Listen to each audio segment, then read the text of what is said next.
Hey guys, welcome back to another episode of Oversteer and Underdogs. I'm Deane. This is my good buddy Rob. And we got a little bit of a different topic this week. We talk a lot of F1, we talk a lot of different things, but um, we're talking some sim racing and we're talking some V8 supercars. Mm. Supercars were in Sandown this weekend. Had some pretty good action going. Give me a quick recap. Honestly, I will say I was a little disappointed. It wasn't as action-packed as the last two, but I mean, you got Bathurst, and then you had the insane Gold Coast showdown with flying over the sausage curb. So, I mean, those are two really hard races to follow. But all in all, it was a fun weekend. There was a lot of racing going on. They had the Porsche, they had the GR Cup races, and then obviously the V8 supercars is what we're here for. Good action in the first round in race, what was that, 30? It was race 30 was the first one, Oh my 31 was Christ. second. I think so. Yeah, something like that. But the first race, not too much going on throughout it until the end of the race. I'd say, I mean, you called it. I was Oh yeah. watching it after you had finished, and I was like, is this going to get interesting? You're like, wait for the last 10 laps, and boy, it did. It delivered. It finally delivered. I was happy with that one. No, it was incredible. I kind of thought the same thing watching through it. I was like, man, I feel like we got spoiled the last two races with Yeah. just sheer friggin' chaos the whole time. Of like, you got Mount Panorama, and then it rains, and apparently Mount Panorama in the rain is just a massive circus, insanity. Insane. And that was kind of our first introduction to this whole sideshow. It was awesome. It was amazing. It was one of the longest races we ever watched, and it was amazing. It was entertaining the whole time. You go over to the Gold Coast. Gold Coast. There it is. That's the word. And they're flying over these sausage curbs for 2.5 hours each for two races, and Literally every lap, their four wheels are completely off the ground at least twice, if not three times. And it's just incredible. And I think it's just these giant spectacles. And then you go to a track like Sandown, which Sandown's an awesome track. It's really tight, very technical, and it's very unforgiving. There's no runoff really, which we saw quite a few times. And massive impacts for such a low, like there's no massive straightaways. They are some seriously high speeds. Yeah. But yeah, I was watching that race, and like I said, at the same time, kind of dragging. I'm like, okay, I can see how this might shape up. And then all of a sudden, you got Chaz's teammate just like he was driving a semi truck. Oh my God. 4 cars wide. Awesome. 4 cars wide, keeping Brown off of Chaz. That was crazy. Oh, it was just one of those things, like we watch F1 obviously a lot, and that's not something you're allowed. You can't do that. It's not possible. No. Car would explode into a million pieces. These guys, man, this is like GT racing on steroids. Rubbin's racing. Rubbin's racing.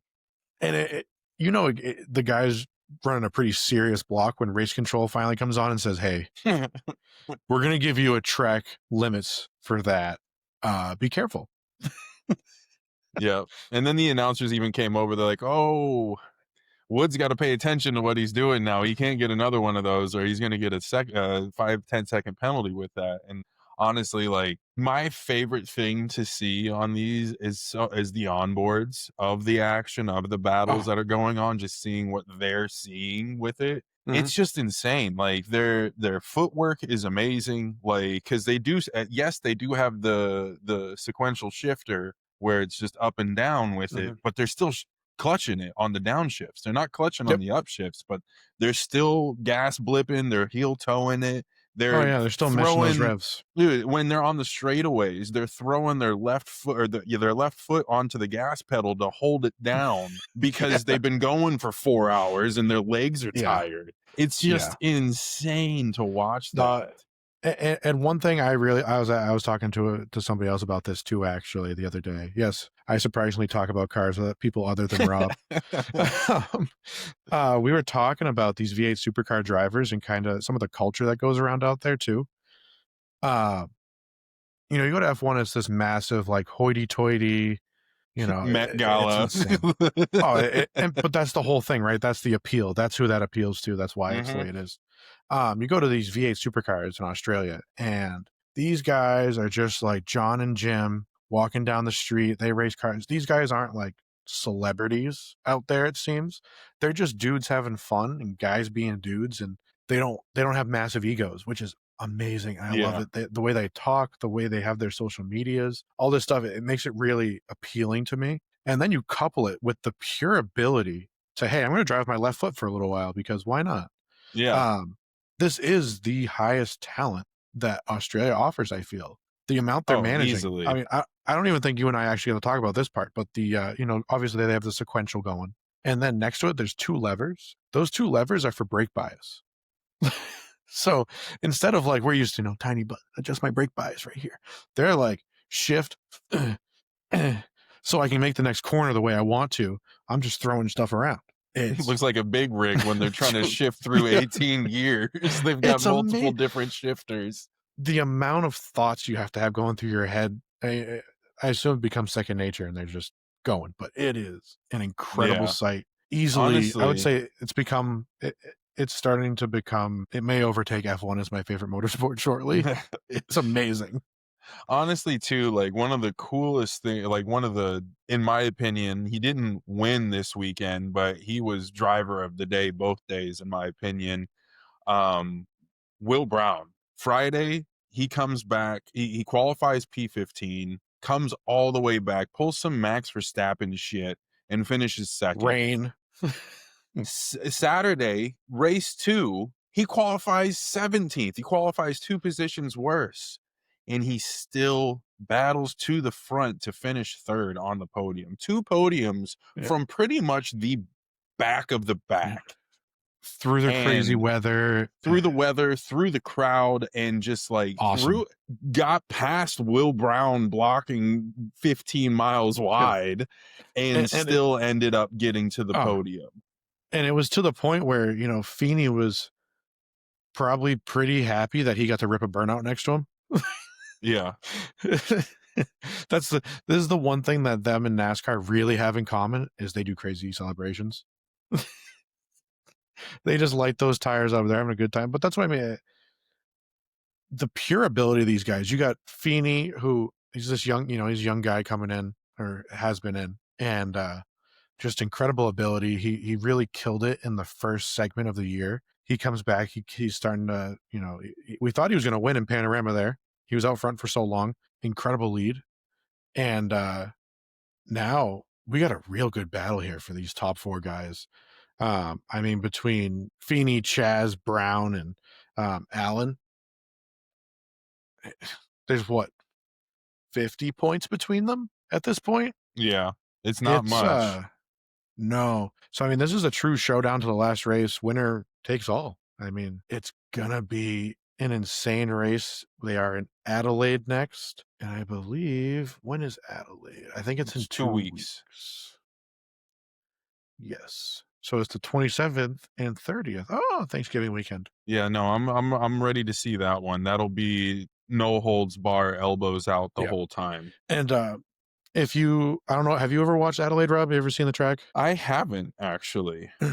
I think I've raced it on, oh man, this is an old game. I don't know how many people have actually even remember playing this game. TOAC Race Driver. Fuck, way back. This was the first time I ever actually saw the words Australian V8 supercars. And this is one of the tracks you could race at, and I remember it. It's got some it's got some long straightaways, but it also has the tight technical sections. It breeds good racing. Even if you go back to last year and watch just the highlights from that race, it is a fierce track. I'll have to. And guess who has the track record for a single lap? Feeney? Chaz. I didn't want to get disappointed. So honestly, I know that we said that we just jumped into this series, like obviously 3 races ago. And right off rip, we had said it in the past, like we really like Chaz just because he hopped out after he blew his motor and grabbed a beer and a hot dog from the stands. But honestly, like them watching him just manhandling that car, he was the only one that I felt like it was an art form. Well, the way he was flying over those curbs and how he positioned himself to get that straight shot out and get the flat speed through there. And really he dominated the weekend. Yeah, and just dominating that weekend, and then so right there, I was already, like, ready for it and, like, enjoying watching him, and then this week, Oh I yeah, mean, race 1, he takes the dub and positioned himself well. He had great starts both races. yeah. Both races. And I mean, he gets through. He has great starts both races, of course, and then he actually loses it and sends it into the tire barrier. And I was like, oh man, the way he hit the barrier, I thought it was going to snap something in the rear. Uh, Lost 10 seconds. Still gets a Yeah. good finish. Incredible. All right, so for this weekend, the end of Supercars here, the finale, we got the battle between the final four.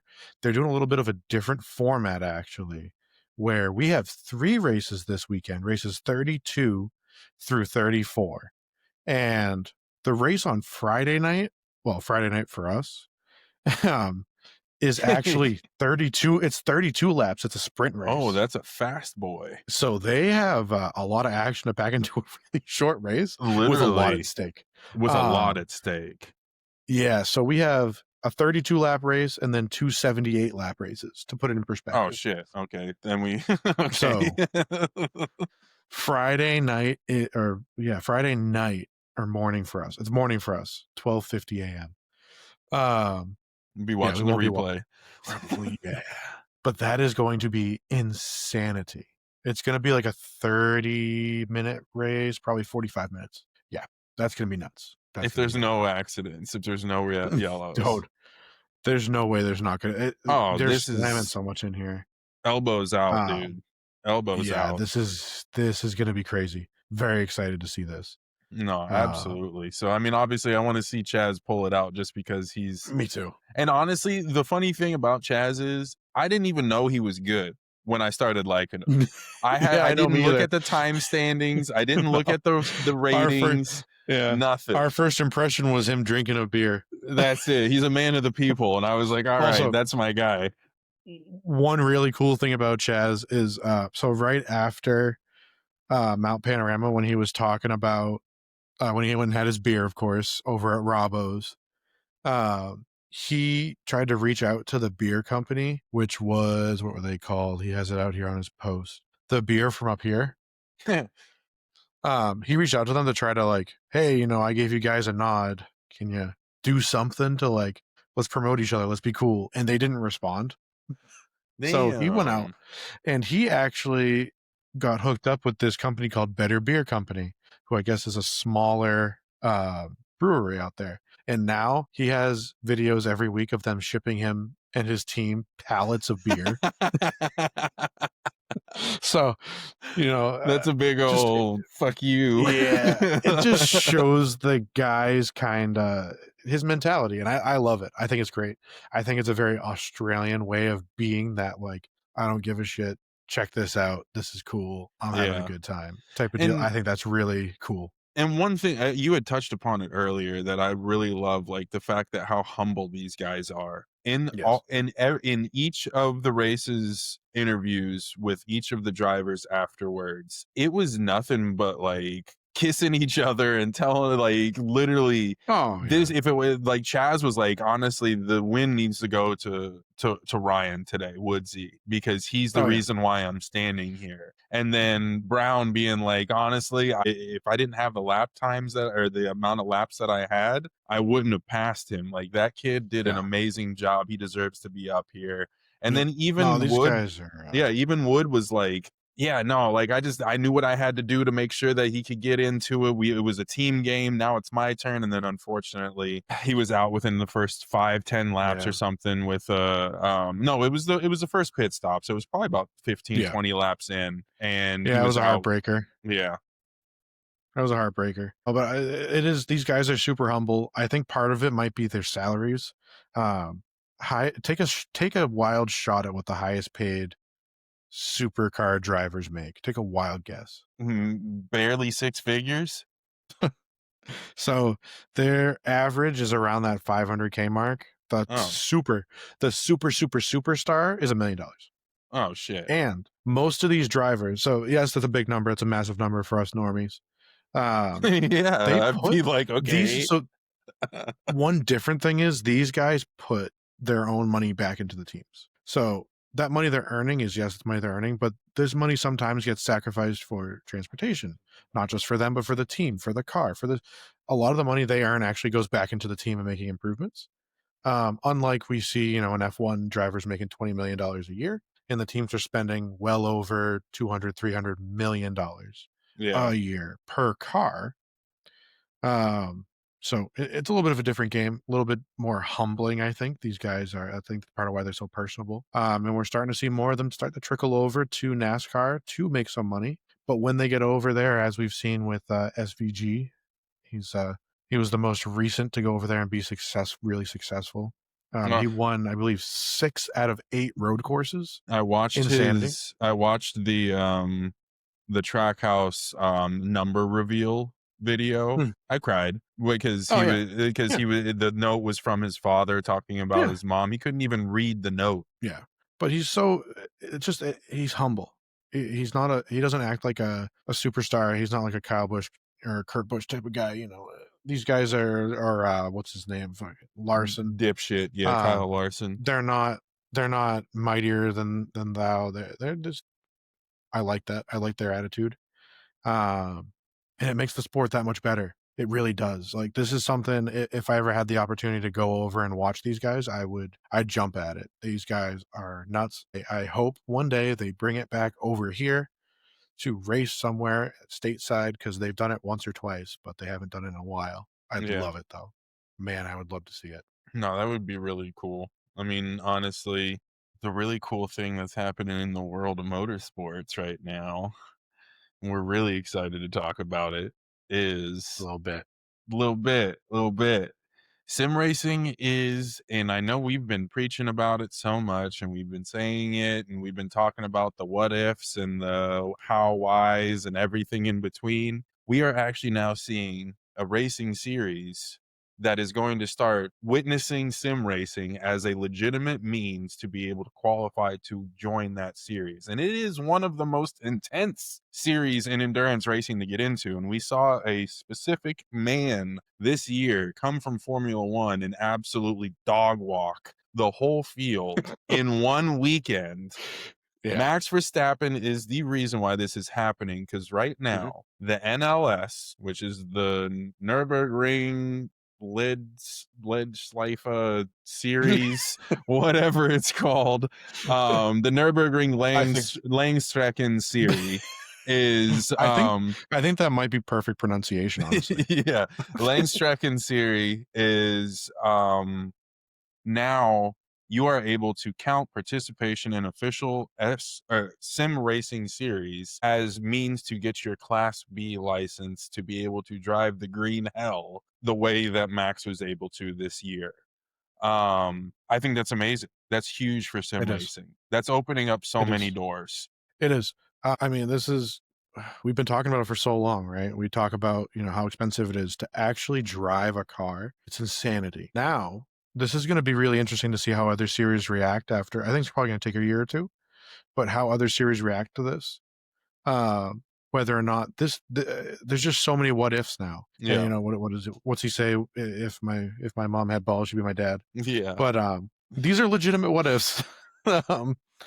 If this works out the way I think it may, this is going to open doors across many, many series. It's no secret that every racing team in every series at this point uses sim racing as a means of training.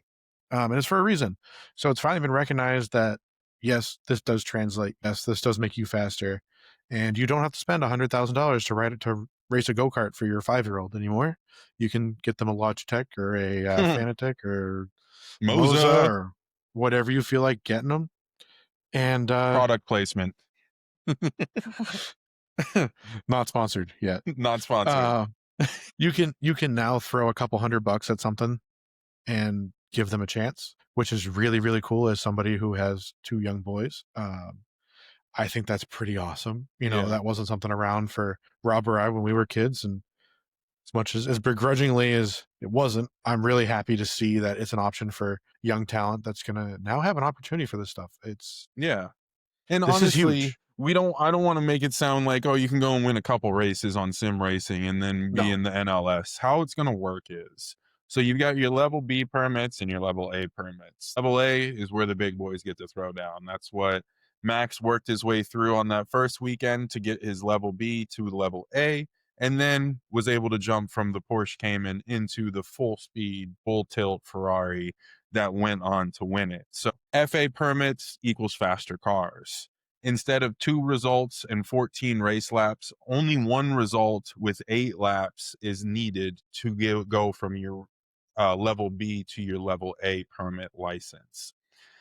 They even took away the 20% of you have to run 20% of a race. That's out. Once you do your 8 laps, you're done. So minimum driving time, that's out the window with it. Now, the digital Nürburgring Langstrecken series is the digital, obviously, sim racing version of the NLS, which is the in life real version.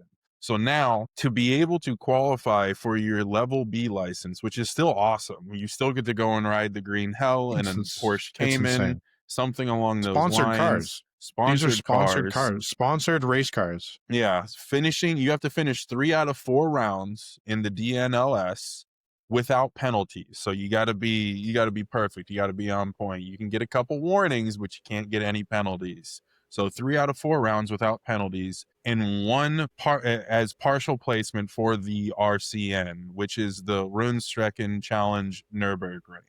So that's the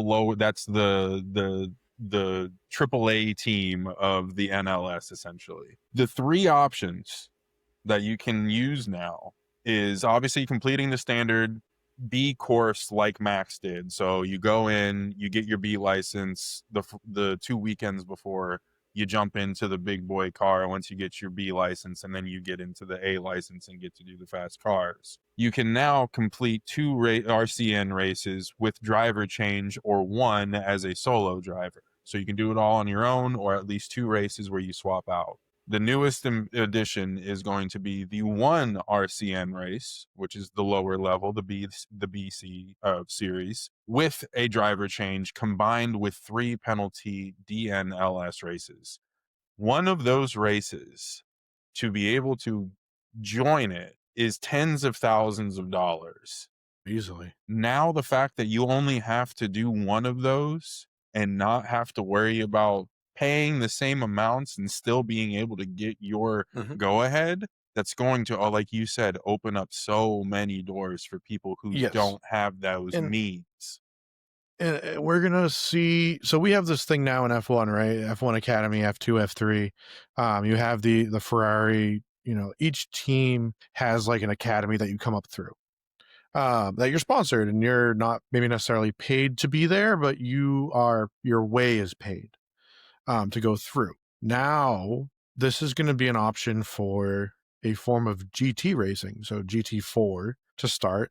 Naturally, right? You're going to be able to work your way through up to a real GT4 car, and I think we're going to see some of these teams farming talent for their GT3 team and maybe paying your way through these things. I mean, Max just did it with Redline. Like he did. That's right. How he built his team. Right. And this is what he does. You know, he holds these, he goes into lobbies. He does play like a regular human being occasionally. Quite a bit, actually. He does. He races. If he's not in a real race car, he's racing. He's still racing. He races every day. I assume, I don't know if he has one on his jet, but I assume he probably has one on his jet. I'm sure he does. I mean, guy has so much, he can do whatever he wants, but I guarantee he does. He goes on, he races, and he finds talent. He does. He straight up finds talent because he qualifies for these servers that are, you know, you have to have a certain safety rating. You have to have a certain level of ability to even be there. Most of it's on iRacing, so you have to have the Class A Pro license. So you've already had to qualify for this high tier license, and then you have to have a safety rating on top of it. And I can't imagine. Can you imagine sitting here in Massachusetts one night? You're just driving, racing around, me and you, and Max Verstappen says, "Hey, here's a message. You want to come hang out?" Yeah. No, that's what dreams are made of. That would be. But this so is a real. Cool. This is a real possibility with Max at the moment. Not obviously not for us right now, but for people out there, this is a reality. And now you're going to have other teams doing this too. They'll probably be so it's going to open up new jobs in these racing fields as well. You're gonna have people whose job it is to go on and scout talent. Yeah. So they're going to look for people. Okay, do you have a Class A license in iRacing? Yes. Do you race this kind of category? Yes. Okay, great. We need you to go find talent. We need you to go find people who are young, who are good enough, and they're going to try to recruit them and run them through these sim racing things through this gauntlet to see if you can make it. And when you do make it, you're a professional race car driver. You went from racing in your basement to you're a professional. Yeah. And I mean, that makes it sound so easy. It's not that easy, but in layman's terms, it's a basic process. Yeah. The And work one that goes thing, into being good at sim racing is just as high of a level as it does to be a real race car driver, yeah. is what they're realizing. And one thing too, I mean, like Max was the key factor with this because he Yes. never once stepped foot on the track in a real car. It was all Mhm. based off of sim racing, the Yep. Nürburgring. One Yep. really cool thing is the fact that you're talking about other teams and everything with the potential of starting this already. Porsche already does it. Porsche has Mhm. it's called the PEETN, so it's Porsche Esports Endurance Trophy Nürburgring. It is an iRacing platform that runs parallel to the digital Nürburgring, whatever, the DNLS. And the actual NLS has been really big in focusing and noticing sim racers as real potential racers since 2018 and 2019. And I love the fact that you brought up like Formula One and everything, because guess who is actually confirmed that they will be observing the results over the next few years? The FIA.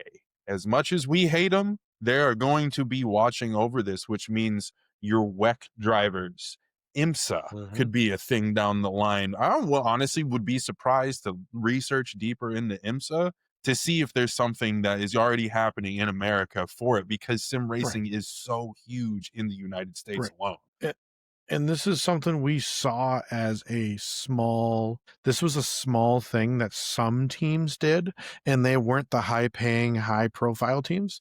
It slowly started to leak in as they realized it's a good training and what it can do. Um, we're seeing it more and more often, and this is going to be so cool. This is going to be so cool. There is one man who I know Max is the ultimate responsibility of this I was just moment. about to say this. We can tip our Um, hats to this guy. Yes, Jan Moddenborough, he is the original. He is the The original OG. sim racer to professional. They made a movie about him. He still races. He came in second at the Nürburgring this year with Max. He is the original. So thank you to Jan for making this a possibility, showing people that we can do this. Thank you Thank to you to Gran Nissan. Turismo. Thank you to Yeah, thank you to Nissan Gran for Turismo. pulling that out and creating Yeah, the academy, the thank you GT to them. Academy. Um, we've talked for a long time before the podcast and before I even knew Rob about how impossible it was to be a race car driver. And it is becoming a very real thing for people who can't afford it. I just think it's wonderful. I even see these things now too. I don't know if you've had these advertisements, but I've gotten a lot of them. Collegiate racing is a thing. Oh yeah, Uh, where that's the this is all esports stemming from, league. that's what I mean. So this is all stemming from this great community and this great form of technology that's coming around. Um, oh, it's really refreshing. It's actually this is probably the best thing in motorsports to happen. And So shout out to my new college that I'm starting at in January, City of Northwestern, Ohio. They actually have I wish that I lived close enough or was on campus, because they have a sim racing league pretty much every week that meets, and there's actually an esports team that comes through it. For those of you who don't know what Uno is, it is a strictly motorsport automotive school where you can go on one side for the technical stuff to be able to build cars and even learn how to race, get sponsors, things like that. And then there's the business side that I'm going through for motorsport marketing, where you can literally learn how to be the person that gets driver sponsors, work with teams, work with divisions like IMSA, like Formula Drift, and things like that. But the fact that you just brought it up, they have an esports league there which I think is That's just awesome. yeah, You just should see awesome. if you can serve her in. That'd be cool. I know that would be really cool. I thought about it. I need to It'd be focus worth on. asking. I need to focus on getting the classes first, and then look at the fun stuff. No, but we focus on first place. We focus on first place and first place only. Speaking of, so Deane, your first intro to my world, the world of GT endurance racing. How was it? That shit's hard. It is. So for background, most of my driving in the sim world is high downforce cars or rally cars. So it's either not any downforce at all or all the downforce you can ever ask for. So jumping into something that's like in between somewhere, but kind of drives like a boat, but likes to hook up in the rear sometimes is really strange. Took me like 2 hours to not spin out constantly or push into a wall pretty much. This is a set of course a competition, by the way. I think it's dying. I feel like it's dying a little bit. There's a lot of competition. I know, which makes me sad because I thoroughly enjoyed it. The sounds in the game are incredible. Great. Just amazing. Insanity. But yeah, no, GT racing is a strange in between, and I had to remember how to use suspension and how to use body weight. And next week I am going to maybe catch up to the back end of Rob. Maybe. Probably not. Yeah, we ran some lobbies. We had some fun. I pretty much was front row each time qualifying, and then podiumed all 5 races, I think. So I gotta. And one of them I got absolutely punted and destroyed.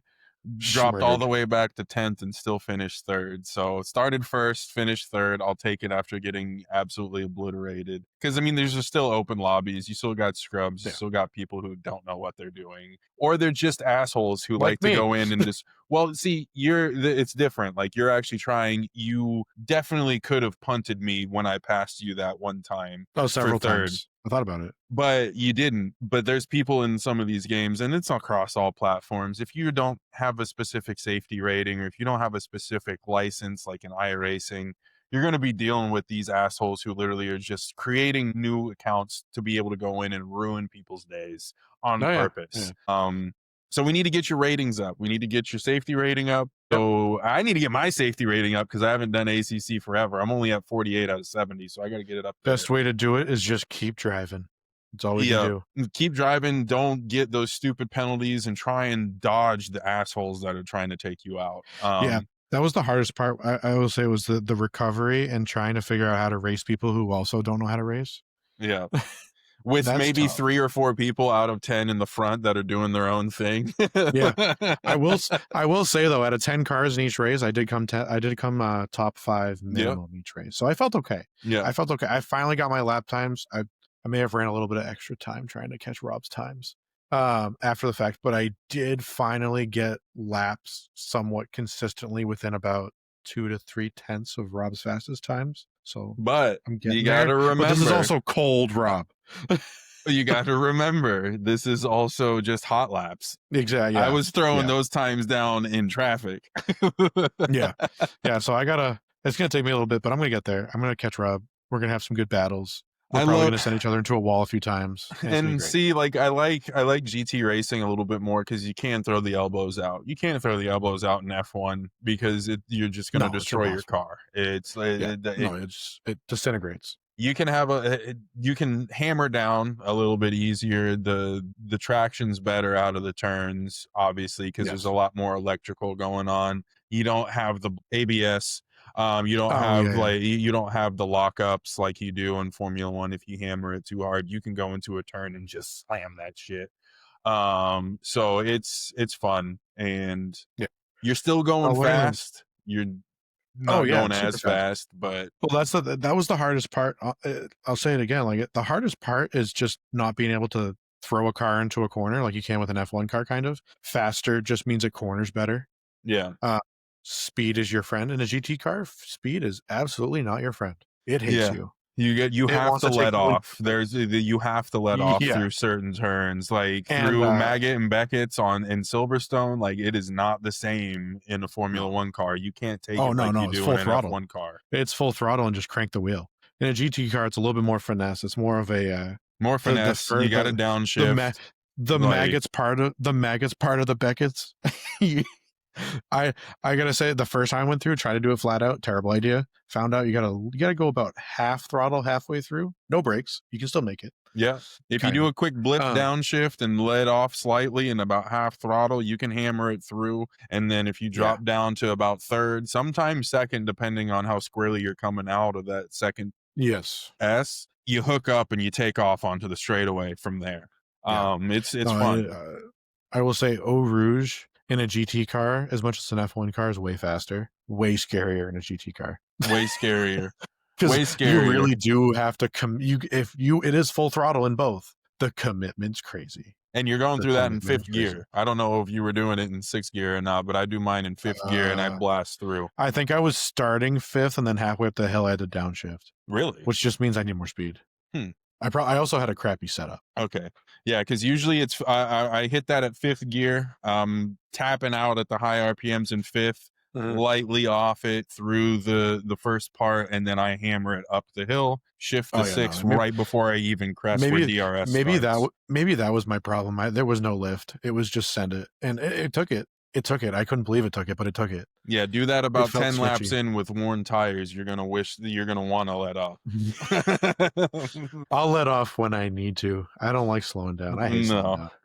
But yeah, so we're having fun. It's one of those things. Getting back into it. Same thing with like rally racing. Rally racing was the same. Learning, hey, you should probably slow down and pitch your car way sideways was like, oh, yeah, that's right. It does that. Yeah. So we're having fun with that. We're still having we're trying to figure out OBS. We're not technical when it comes to that area. We're going to give it another shot with it or look up some I'm still trying to figure out tire pressures and ACC. So, well, yeah.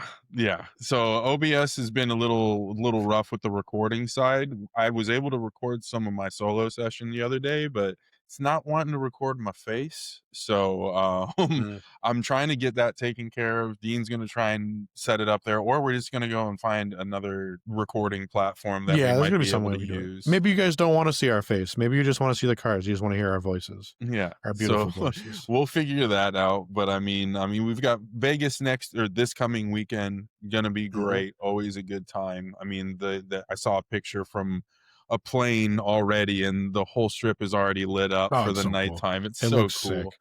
The atmosphere of it—it's kind of like the new Monaco. It's like the U.S. Monaco. Exactly.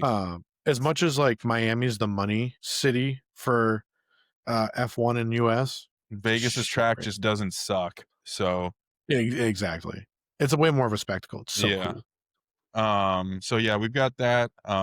Not much to talk about this week on it because honestly, there really hasn't been much going on in F1. There's not been much drama. Yep. There's still the back and forth with the Ferrari chairman and people coming out of the woodwork saying maybe you should just shut the fuck up. John sucks. So we'll obviously be recapping that next week, and we're gonna get we're still sim racing even if we're not getting the videos out there. We're still trying to, I said, figure that out. Also, John Alcan, you referenced the WEC team doing really well. It's run by AF Corsa, not you dumb fuck.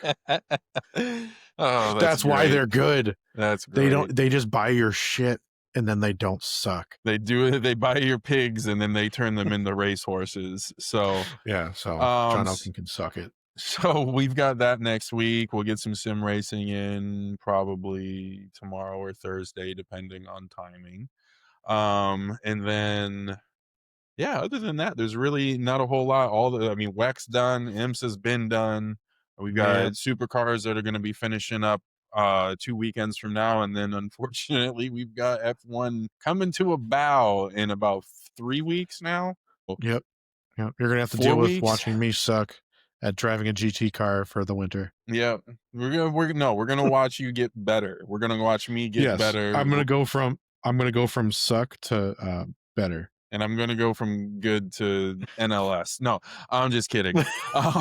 So as always, make sure you go and check us out on our platforms. We're on Facebook, Instagram, TikTok, obviously YouTube and Spotify. That's where you can hear us. We've been having great conversations with a lot of people on TikTok. Make sure you come out. We've been posting a few things here and there. And just be on the lookout. I'm gonna try and get some things clipped, at least just from I did some pretty gnarly moves in my solo session, so I'm gonna clip the good things and keep out the bad. And make sure that you give us a like and a follow, hit that bell button for us. It really does help us out, get out there to more people, and make sure you keep the throttle down and the conversation wide open. We'll see you next time.